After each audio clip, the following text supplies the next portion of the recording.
नाज़रीन, सीधा आपको लिए चलते हैं आरबीआई की प्रेस कॉन्फ्रेंस में क्या कुछ ऐलानात हैं, चलिए सुनते हैं। To give some forward guidance. In view of the COVID-19 pandemic, the Monetary Policy Committee decided to advance its meeting, which was originally scheduled on 31st March and 3rd April, and the announcement was due to be made on 3rd April. We decided to announce it to 24th, 26th and 27th. Accordingly, the MPC met on 24th, 26th and 27th March and undertook a careful evaluation of the current and evolving macroeconomic and financial conditions, and of course the outlook. I wish to take this opportunity to express my sincere thanks to the MPC members for responding so quickly. I also wish to place on record my appreciation of all the staff and officers of RBI for their excellent cooperation in facilitating this. After extensive discussions, the MPC voted for a sizable reduction in the policy repo rate and for maintaining the accommodative stance of monetary policy as long as necessary to revive growth, mitigate the impact of COVID-19 while ensuring that inflation remains within the target. While there were some differences in the quantum of reduction, the MPC voted by a 4-2 majority, that is by a 4:2 majority, to reduce the policy repo rate by 75 basis points to 4.4%. I repeat, the rate cut decision is 75 basis points, and accordingly the repo rate stands reduced from 5.15% to 4.4%. Simultaneously, the fixed rate reverse repo rate, which sets the floor of the liquidity adjustment facility, that is the LAF corridor, was reduced by 90 basis points. I repeat, 90 basis points to 4%. Thus creating an asymmetrical corridor.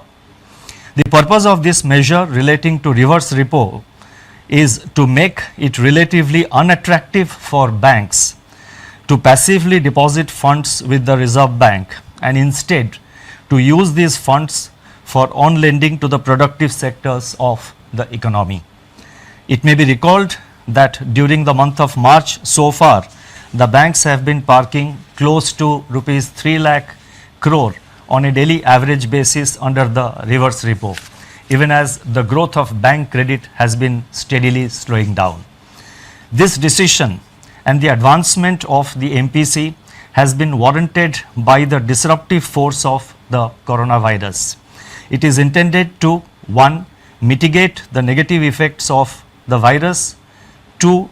to revive growth, and above all, number 3, to preserve financial stability. We are living through an extraordinary and unprecedented situation. Everything hinges on the depth of the COVID-19 outbreak, its spread and its duration.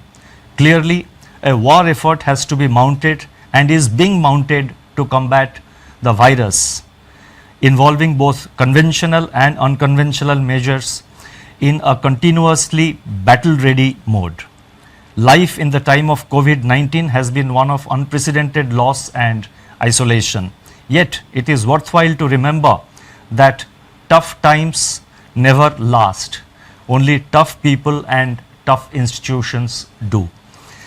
In the recent period, Reserve Bank has been in action on a daily basis with efforts to alleviate financial stress, build confidence and keep the financial system sound and functioning. And we have taken a number of steps over the last 1 month or so since the conclusion of the last MPC meeting. In my statement, I have listed out the measures which have been taken. For the sake of time, I am not reading it out. Once the statement is uploaded, I think those who are interested can have a look at it.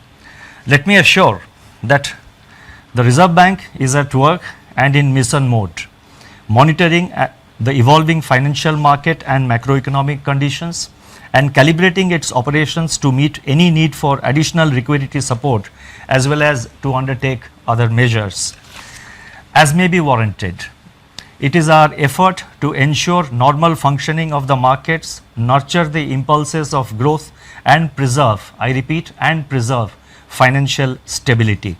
Incidentally, we have in RBI quarantined 150 members of our staff and service providers together with the IT facilitators and the entire IT facility as a part of our business continuity plan.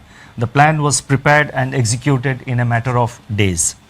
The MPC noted that global economic activity has come to a near standstill as COVID-19 related lockdowns and social distancing are imposed across a widening swath of affected countries. Expectations of a shallow recovery in 2020 from 2019's decade low in global growth have been dashed. The outlook is now heavily contingent upon the intensity, spread and duration of the pandemic. There is a rising probability that large parts of the